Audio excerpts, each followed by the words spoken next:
Guys, be sure you stick around to the end of the video.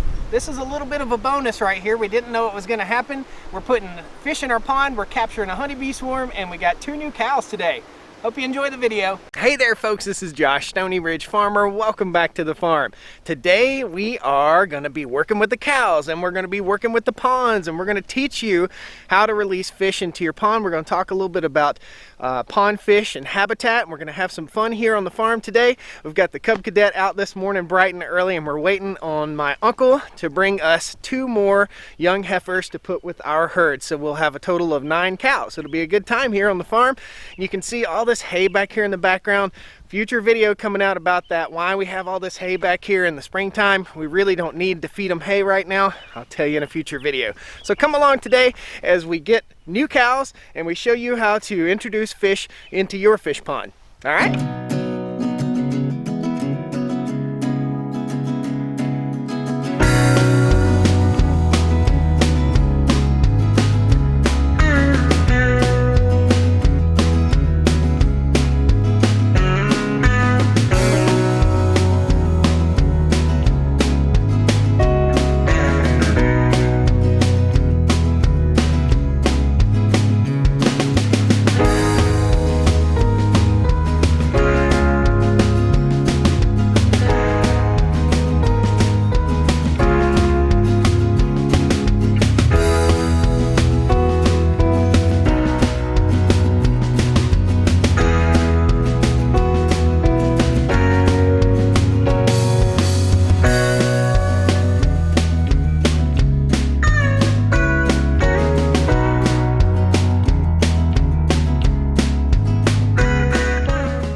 Alright guys, this is a little bit of a tight spot. Uncle Frankie's here. Let me just tell you, man, you guys saw our review of the Challenger right here, the Cub Cadet Challenger.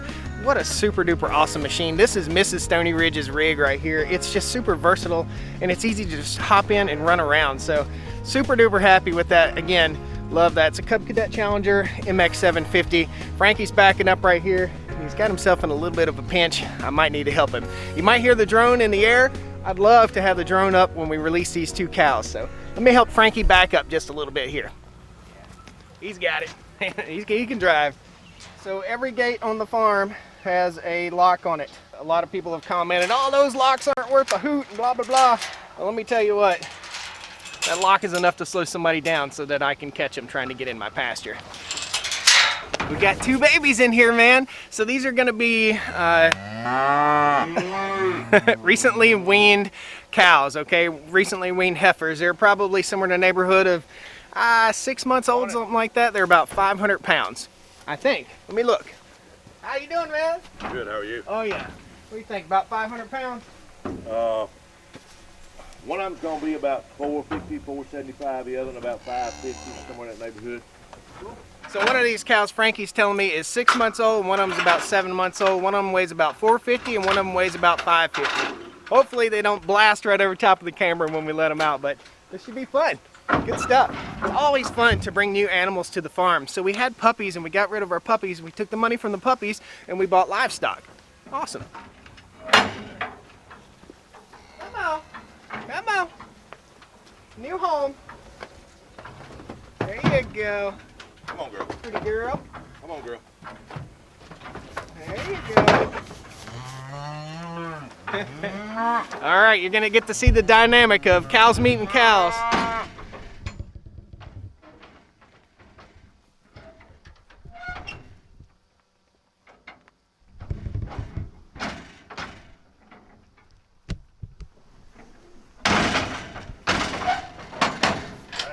So there's going to be an interesting dynamic that plays out here. We'll come back to the cows later on this afternoon, later on in the video, but now we've got to head over to the Y&W Farm Supply and we've got to pick up our fish, our catfish for our pond. Cool. We'll see you in a minute. So we've got the Honda ready. We're going to zip down to our local farm store. It's Y&W Farm Supply in Madison, North Carolina. This truck comes once about every 2, 3, maybe even 6 months. So it's a fish truck. It's a company, I believe, out of Arkansas. I'll correct myself when we get down there. But we've got a cooler here, and we're going to have probably 2 big bags of catfish to introduce to our pond. And the pond is right down here. That is our newest pond. It has no fish in it. It's just full of tadpoles right now. So we'll take you down to the pond and we'll show you exactly how to introduce them to the pond. So this is a good little educational moment. I'm gonna find out all the information from the hatchery folks and we'll do it right. Cool. So you guys know we sold off the Grand National and the Super Sport 454 pickup, and we bought this Honda Element and we bought the skid loader. So we bought some things that we would use and got rid of some things that we weren't using, and I think it was a smart move. So this is an awesome little runabout vehicle. You can rinse it out with a water hose. Super fun, super cool, and gets great fuel economy. I don't want to say great, it gets good fuel economy. I might get 26 miles to the gallon out of it.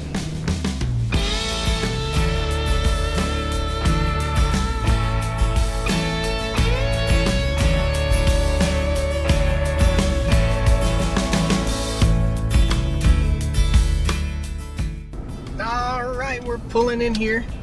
Again, this is Y&W Farm Supply. My neighbor Tony's already here. We're gonna go check out his pond. I'm gonna see if I can get him to feed the catfish too. So this is Arkansas Pond Stockers Inc. Pretty cool. Folks, I haven't talked to these people about sticking a camera in their face, and I'm not gonna stick a camera in their face. So we're gonna grab the fish, put them in the cooler, and zip back to the house.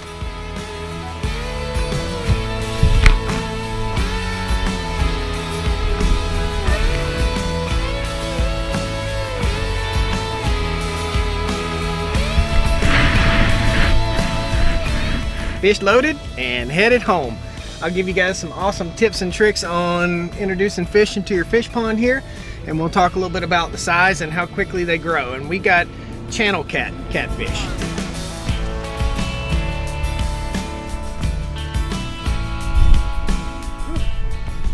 All right, so we've got the fish down here. Mrs. Stoney Ridge is gonna hold the camera for me, hopefully, and we're gonna release them. There is a specific way we have to do this. And guys, I apologize about the wind. I haven't been able to make videos for several days now because the wind has just been horrible here in North Carolina. So we're gonna release our fish right here in this kind of shallow area. Hopefully I can get the drone up in the air and you can see them all swimming off. Again, I pre-apologize about this wind. It's gonna be a little bit windy. I've got a sock on the microphone. It doesn't even matter. So we'll toss it up and we'll get these fishies out. It's gonna be awesome. So here's our setup here in the back of the Element. Very nice, very cool. These are our fish right there. Awesome. They're going right in the pond right now. So what we have to do, Vanna, will you hand me the thermometer? So what we have here is a laser thermometer, and basically we're looking for a temperature. So we want to get the temperature of the water here. So we're going to shoot this bag, 58.2 degrees, and we're going to go over to the water on the pond. Okay, here's our baggie of fish. Again, our temperature on our fish, here we go, 59.8 degrees. Our temperature of our water, 59.5 degrees. Super cool. So we're gonna set our bag over in here. I'll get the camera angled down just a little bit, and we're gonna let that temperature kind of equalize and try not to make a big muddy mess. Now, they pump the bag up full of air so they're easy to transport, and we have only about that much water in it. Be sure, guys, stick around here to the end. We're gonna talk to you about the habitat that's back here in the back of this pond. This is a newly built pond that we put in this past, I guess, summer, late summer. So it was an awesome build. There'll be some links at the end of this video to show you how we built the pond and how it all came together. Super duper cool. We only have about $2,500 in this pond, and it's somewhere in the neighborhood of 1 acre to 3/4 of an acre. We'll talk a little bit more about stocking rates with these catfish because you don't want to put too many or they'll stunt their growth. We want to get these guys temperature kind of averaged out. We got a mason jar. We're going to pour a little bit into each bag. We've got 2 bags of fish we're going to put in here. We're putting 100 fish into this pond, and these fish will eat. Well, we'll talk about the habitat later. Let's get the fish out. So let's open the bag up and we'll get started here. I might get a little bit muddy. That's all right. So we're actually going to open the bag and we're going to shoot down in here into the water. This is double bagged, and we'll check our water temperature a little bit more accurately. 58.9, and our water temperature is 59.7 here in the pond. So what we're going to do is we're going to take our mason jar and we're going to gently pour a little bit of this pond water into our mason jar. And this guy that was putting the fish in the bag, I asked him a bunch of questions, and basically he said it takes about 5 minutes to acclimate these fish. So We'll put a little pond water in here, and then we'll get a release. If you put your fish in too quickly, you're going to have a problem and the fish are going to die. Okay, we'll go ahead and open this bag. Just pull this guy. And again, check these fish out, man. Awesome. Isn't that awesome? They're a pretty good sized fish. Really cool. See how they're all trying to swim down? They're trying to find a dark place. Catfish like the dark. They like it fairly deep and fairly dark. Again, we'll talk about fish habitat in just a minute. If I can get this super ultra strong rubber band off. I broke the rubber band and it's still stuck. There we go. There we go. Okay. Open these guys up. Just double check the temp. They both came out of the same tank. This one's a little warmer, 60.6. So I'm going to dip out some water. I'm trying not to make a big muddy mess. We'll pour a little water in here. And there's probably a gallon of water in here right now. Okay, we'll let them acclimate just a little bit. Kind of let this bag sit here. Thank goodness the wind just died down for a minute. Whoa. Here comes the release. Mrs. Stoney Ridge is going to try and get some footage of the release here. Okay, just let the fish swim out. That's what the goal is. So there goes fish number one. There we go. This is going to be pretty easy because the water temps are just about the same. There they go. Look at all these fish right here. There they go. Off into the new place, new habitat. I think we got them all. All of our fish are out. All right, 5 minutes. That's all it took. I'm gonna take you over and talk about the habitat of the pond right here. These fish will not breed in a standard pond without any debris in it. So we need to talk a little bit more about that. I also have 2 more bags of fish. We're gonna put one over in this pond and one in the upper pond. The upper pond is probably 1/4 of an acre. It's 50 fish. It's a little bit too high of a stocking rate, but we're gonna build that pond out to about a 2-acre lake up top. Get my jar. We already know what the temperature of the water is here. We're gonna go on up here to this pond.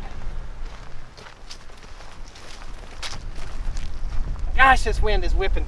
We're gonna take our laser, 61.6 degrees here. We're talking a 2 or 3 degree difference. If there's a 4 or 5 degree difference, these fish will absolutely die. It's almost as if you're introducing them to your aquarium, if you've ever had to do that. 60.3, ooh, 55.5. Yep, 55.7. There's a 5 degree difference here. This is going to take a little bit longer. We're going to lay them out. Got one fish in there that looks a little rough, a little diseased. So we had about a gallon in there. And we're going to gently put, it's about 2.5 quarts of water. And you could do that with a cup, a Dixie cup, whatever you had handy. Come on in a little closer, Mrs. Stoney Ridge. Look down in there. Can you see down in there? Pretty cool. All right, let's check our temperature again. 57.6. We'll let this kind of sit in the water for just a minute. We don't want to shock our fish. We don't want dead fish. The reason we're getting channel cat, it's time for some facts, okay? So channel cat live 15 to 20 years. The reason we're getting channel cat is because we love catfish. They will not breed in pond habitat that doesn't have places where they can go up in, like a cave or a log or a pile of logs. That's why the other pond over there was so good for these channel cats. So right now the temperature's kind of acclimating a little bit. In the upper part of the pond up here, we've got some pretty good habitat, so I feel like that they'll breed here in the pond. This is 50, whew, that wind. This is 50 fish going into an 1.5 acre, almost 2-acre pond right here. So we should have very good success, and it'll be fun to come out here at night and go catfishing. If you feed these fish, they're gonna grow to about 1.5 pounds in a year. If you don't feed them, they're probably going to be about a pound, and they typically will grow a pound a year. They're full-size fish at about 3 years. The world record was caught in South Carolina at Santee Cooper, and it was a 58-pound channel cat. That's a monster fish. Holy cow, I couldn't imagine. We're going to turn it around, and Mrs. Stoney Ridge is going to get you some good footage of these guys swimming off to their new future home and surviving. I hope. Here you go, guys.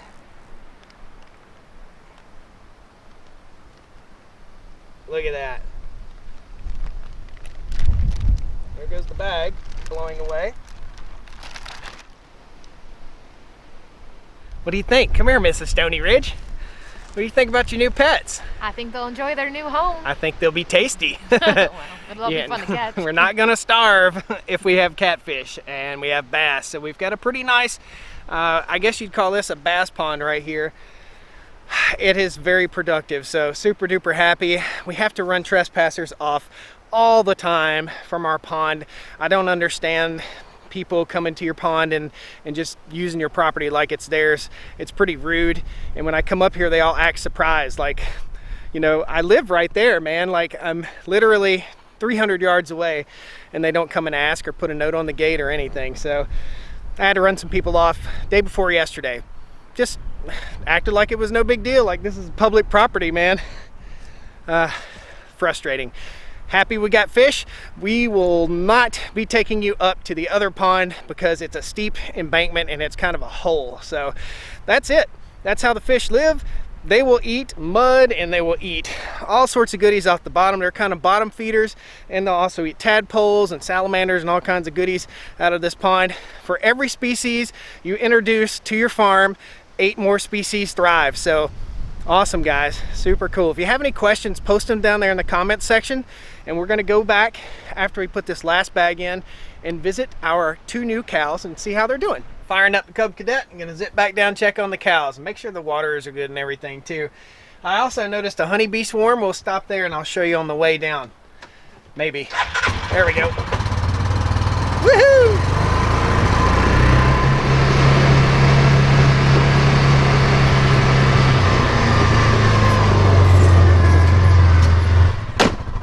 It's windy, it's nasty, and this is a honeybee swarm. I'm gonna zoom in on it. You see that ball right there?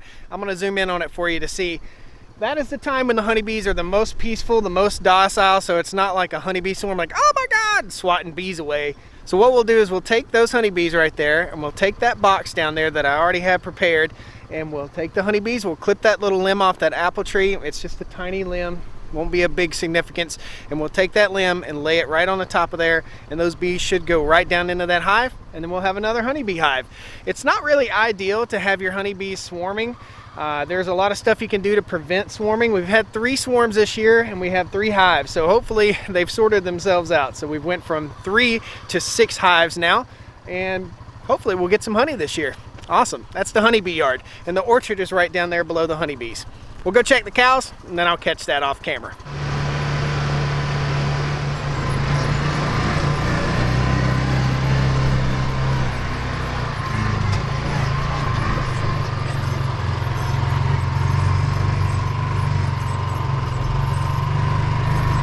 When cows are happy and cows are full, cows lay down.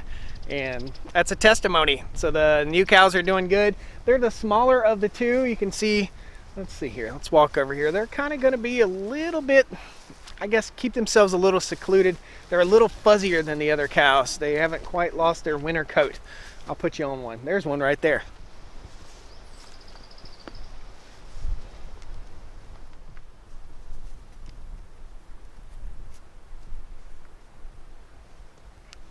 So we're gonna leave well enough alone. The cows are doing super good. They've taken right to the herd. No problems whatsoever. What our plan is here with our cows, just so you guys know, and you can subscribe to the channel and follow us here. So we have about 85 acres of pasture land now, and we're gonna be rotationally grazing our cattle, intensively rotationally grazing, moving these cows twice a day sometimes once a day, sometimes once every other day. But we're going to be moving our cows throughout our land so that we can reestablish pastures over here. And all this was woods 2 years ago, really. So that's what those hay bales are up there for. I'm gonna do a separate video and talk to you about adding biomass to your soil and what we're doing, what our plans are with the hay bales, and we are using some pretty cool technology to map out what needs nutrient and what doesn't, so we don't waste money. So cool, a great day, a productive day here on the farm. I still got to go catch a honeybee swarm, and then we'll get in, edit this video so you guys can watch and enjoy. I thank you a whole lot. Please pound that like button. Come on back to the Stoney Ridge farm. I'd love to see you again, and I sure enjoyed the day with you. Thanks a lot. Hope you learned a little bit about fish too, fish habitat. If you have any questions about any of this, post it down there in the comments, or if you just want to say something. Thanks a lot. See you guys next time. Woo! Well, come on down to the Stoney Ridge. Bring your wife and bring your kids. We're living life pure and sweet. That's the way it's supposed to be, Stoney Ridge.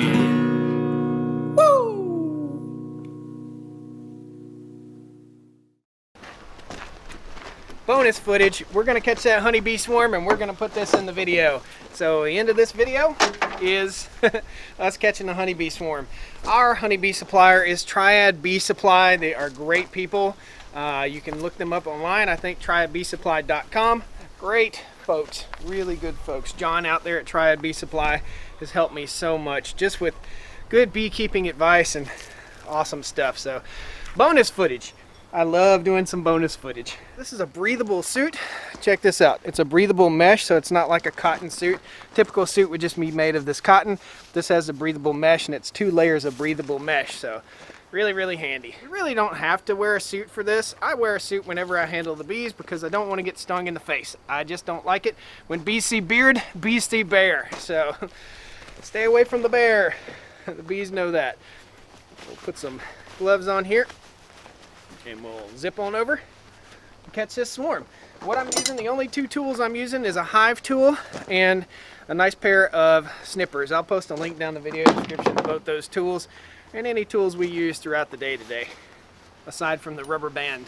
All right, let's go get busy. Okay, this is our wad of bees, and we probably have 2.5 pounds of bees here, which should probably be somewhere in the neighborhood of 20,000 maybe, something like that.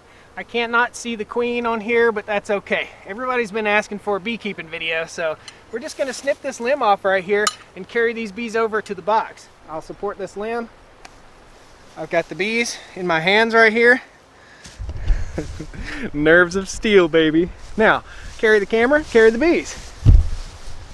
It takes work to have a YouTube channel on a farm. Here we go. Set them down. And here are my bees. I'm just going to lay this right on top of the hive. And again, these bees are very docile right now. Look at them. Aside for that one that just stung my hand, they're very docile. And watch these bees. They're making a different sound right now than they were just a minute ago. And they're all like, a home just fell right on top of us. Or we just fell right on top of a new home. So they're all kind of dispersing out into that hive. Awesome. See how they fan? They're putting out the pheromone like, we're at home, dude. We got a new home. This is awesome. Hopefully the queen goes in. This is probably the easiest bee swarm capture you'll ever see. Hope you're enjoying this bonus footage. We're gonna shake these guys down in here a little bit. Just like that. Get that queen in there. Bees are in. Put our hive top on. This is a screened hive top or screened top board. And then we'll slip this over. And that's a honeybee swarm captured, guys. That's how you do it. We're gonna put some grass at the entrance to this box right here so that they have some time to settle into the hive. And that hive right there had some drawn comb from last year. So thanks a lot. Pound the like button. See you next time on the Stoney Ridge.